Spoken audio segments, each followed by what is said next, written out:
Maligayang pagbabalik sa Good Morning Boss. Alamin natin itong unang agos ng Cultural Center of the Philippines kasama si Leylin Caragay sa I Love My Culture.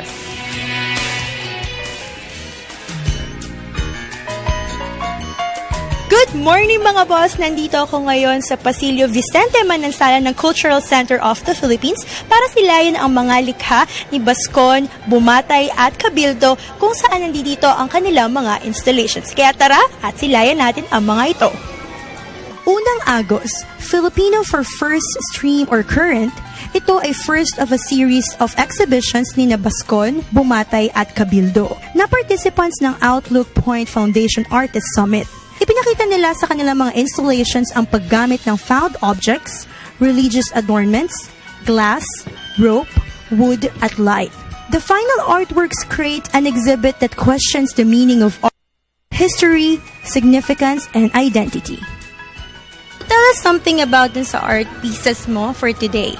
Yung paintings ko dito, ginamit ko acrylic on glass para siyang portholes ng isang barko. So, when you see them, parang nagre-reflect or parang nakikita mo yung mga kwento ng mga passengers. Mostly yung works ko, subdued yung mga color palette kasi mas gusto ko yung malamig sa mata tsaka mas magaan tignan. Anong mga madalas na ginagamit mong medium and bakit? Madalas na ginagamit kong medium yung acrylic, pencils, on board. Kasi yun yung accessible tsaka madali gawin. Kasi sa profession ko as a children's book illustrator, kailangan madali mo siyang ma-accomplish. So Mika, when did you start making this kind of art pieces? Right after college, I started working as an illustrator and then I got into graphic design. And then nag-expand na lang siya, I guess, from illustration works to 3D works.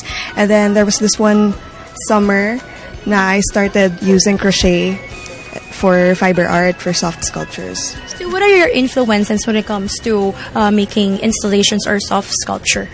Well, my grandmother used to run a crochet business. That was the family business back in the 80s. So she handed down the knowledge and the skills to me. And when I had the opportunity, I started using it for soft sculptures. My installation is called Cabo Negro. Cabo Negro is the indigenous rope used in making the balanghay because the exhibit concept is balanghay, or the community or the ancient boats used by the early Filipinos. It's a graphic play on the wood and the rope, like the geometric properties of wood and the more unpredictable and organic forms that can be made with rope. Tell us something about dun sa installation mo naman. Ito, ang title nga, Promises. Pinaka-idea niya is gagawa ng something na major component, pero parang major part of it is yung found objects. So parang mumulot ako ng mga bagay o parang pag may nakita akong mga maliliit na pieces, ganyan, kung ano yung available. Kumbaga, I'm working on what I have. You mentioned promises siya. Tell us more about that. Parang, for example, sa Mexico, yung kapag may prayer sila, magsasabit nung, arablado mo yung tawag na, maliliit na bagay. So, parang ito rin yun. Yung mga found objects, parang yun yung alay para sa something na ipapromise ng universe, something na beyond dun sa human existence. So, supernatural entity. What is your advice para dun sa mga upcoming artists? Upcoming artists, just keep working. Keep making work. Try to discover which works for you, which materials work for you. And also, you can draw from your own background. I think that's what's going to make it unique.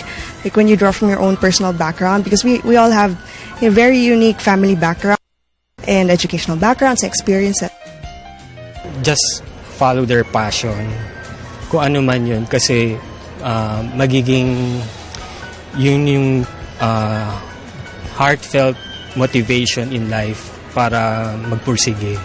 Maggawa na maggawa, tapos maglaro at saka mabuhay.